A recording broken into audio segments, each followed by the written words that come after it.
You will find a clean neighborhood when you get off at the entrance to Tapgok Valley. White doors, mirror pictures, and the dark green pine trees of Mount Namsan make it clean and clear. This is the way to Ongnyeongam Temple. One slanted tree on the road performs the function of limiting the speed of cars. When old times sends autumn away, it is autumn's duty to hang colorful leaves on old trees without hesitation. If you cross Anyangyo Bridge, you enter symbolically the peaceful land of Amitabha Buddha. A dragon king is enshrined here. Is the dragon king the shape of a dragon or a person? If you are curious, look at the dragon king here. The fire of autumn leaves seems to swallow Daeungjeon Hall. Samsangak Hall is never safe from the fire. This is the rock on which a number of images are engraved, a treasure of Korea. This rock would have been worshipped as the dwelling of a mountain god, even if there were no engraved Buddhas. This is the north side of the rock. Two high pagodas are carved here. The left one is a 9-story pagoda, and the right one is a 7-story pagoda. It's clear that the 9-story pagoda has 2 windows on each floor, and so we can confirm that they are wooden pagodas. Wind bells hang on the 4 corners each floor. They are designed to show the cross-shaped clappers that strike the bell so efficiently in the wind.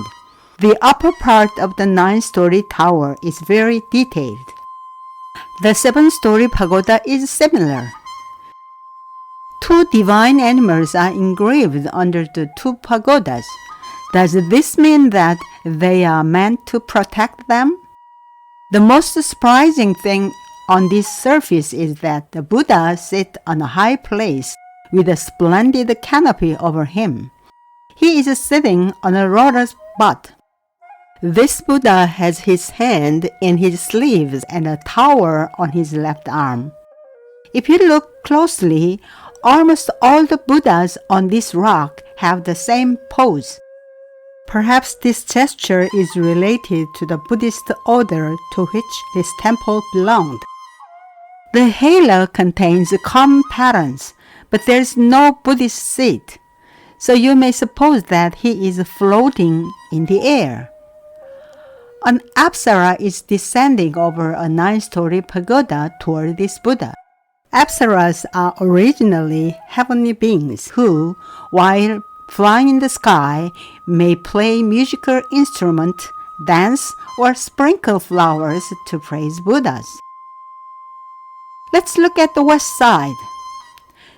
The Buddha is sitting on a large lotus butt, and his hands are also covered with something like a tower.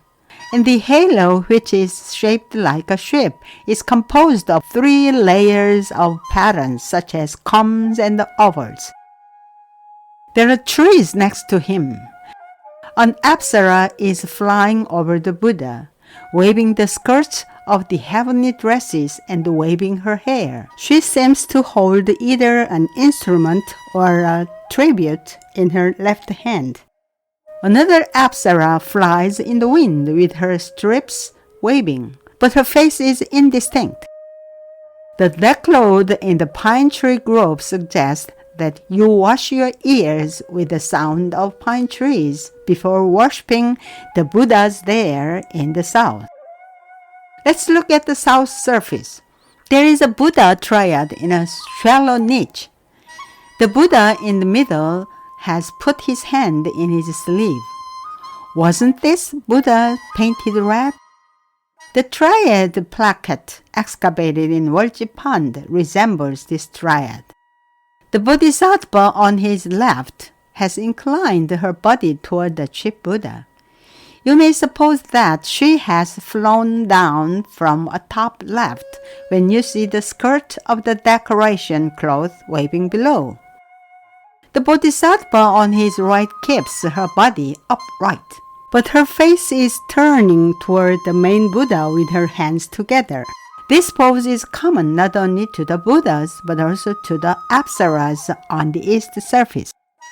A blooming lotus flower is again placed beneath the main Buddha's seat. The three Buddhas are actually very far above it, so they all seem to be floating in the air. Here stands the statue. Part of the head halo and the face are damaged, making it difficult to identify the statue. But it looks like a woman with a chubby breast and a slender waist. Behind this statue is enshrined a disciple of the Buddha. He seems to have lipsticks on his lips. There is also a disciple on the lower part of the rock in front. The three-story stone pagoda has been restored with its collapsed original members. The most fantastic word of the Buddhas is engraved on this side. This side is divided into two parts, and the images on the right rock appears to be floating in the air. The main Buddha in the middle seems to be preaching. To his left is a worshipping bodhisattva. All the apsaras are flying toward him to praise and worship him. The two Buddhas are sitting on their own large lotus flowers, and the decoration clothes under them are let down like a festive day. It seems that the Buddhas are floating in the air too. This surface shows the free heavenly world of the Buddhas, the like of which cannot be found anywhere in Silla. Let's number the apsaras. Apsara number 1 is the largest and the clearest among her fellows. She wears a tiered corona with all the strips waving toward the sky. While she descends from heaven to listen to the Buddha's sermon, she is sprinkling flowers. She holds a small flower jar in her left hand and is about to drop a flower with her right hand. Look at the flower with 4 petals falling under her right arm. Apsara number 2 has her hair tied into 2 buds. A bead necklace is hung around her neck, and the wide, fluttering strip is split into 2 from the chest. Her hands are probably together. Apsara number 3 has long eyelashes and seems to be in a trance. The wide strips flow from the elbows, but the small strips flutter under the jaw too. Apsara number 4 is at the top of the sky. You can see only her face and the strips flowing around her because she is so far away. She is coming down directly. Apsara number 5 puts her hands together under her jaw, and the long strips are blown away from the elbows. Apsara number 6 has her hair tied into 2 buds, and also has several long strips fluttering from her elbows. Her hands are also together. Isn't she singing? Perhaps the wave patterns below appears to show the heavenly sound symbolically.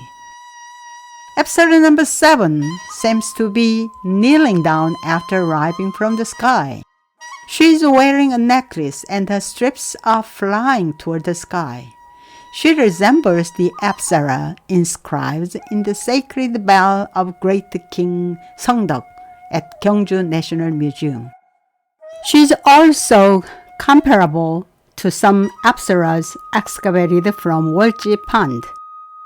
Number 8 isn't an apsara but a heavenly being kneeling and offering something. He sits on the lowest place of all the heavenly beings. The thing that he is holding may be an instrument. Is he offering sweet music? On the higher rock on the left, a monk sits among the trees. It is interesting that the monk's eyebrows and mustache look white, although the engraving is shallow. A seated figure is visible on the rock that stands obliquely in front of the monk. Is he a Deva king or a Buddha's disciple? The place where the monk is enshrined seems comparable to the shrine of the founding monks of a regular temple.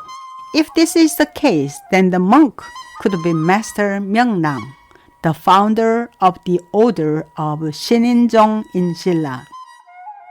A piece of roof tile was found showing that this temple used to be a Sininsa temple during the Silla dynasty. This might have been a shrine temple of Sininjong order, which disappeared a long time ago.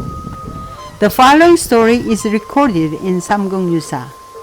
After Silla unified the three kingdoms with the forces of Tang dynasty, Tang attempted to attack Silla with an army of 500,000 soldiers in 674. In this emergency, King Munmu of Silla requested Master Myeongnam to offer a strategy. Master Myeongnam suggested the construction of Sacheon Wangsa Temple in the south of Mount Namsan. However, because there was insufficient time to complete it properly, the master built it with colored silks, made the statue of the god of five directions with grass, and incanted the Munduru, an esoteric incantation with 12 yoga monks. Then a storm came and blew all the dung ships away. How effective the Munduru incantation was! If you consider this story again, the Sininjong order was a kind of esoteric school that could defeat the Tang army with the Munduru incantation. Anyway, there was no more effective order of Buddhism in terms of a national defense. In short, Master Myeongnam was a famous founder of the order.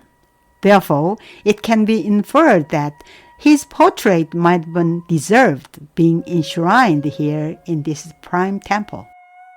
As long as the sect believed in Buddha's divine power, it might have tried to sculpture the images it could invoke during the incantations.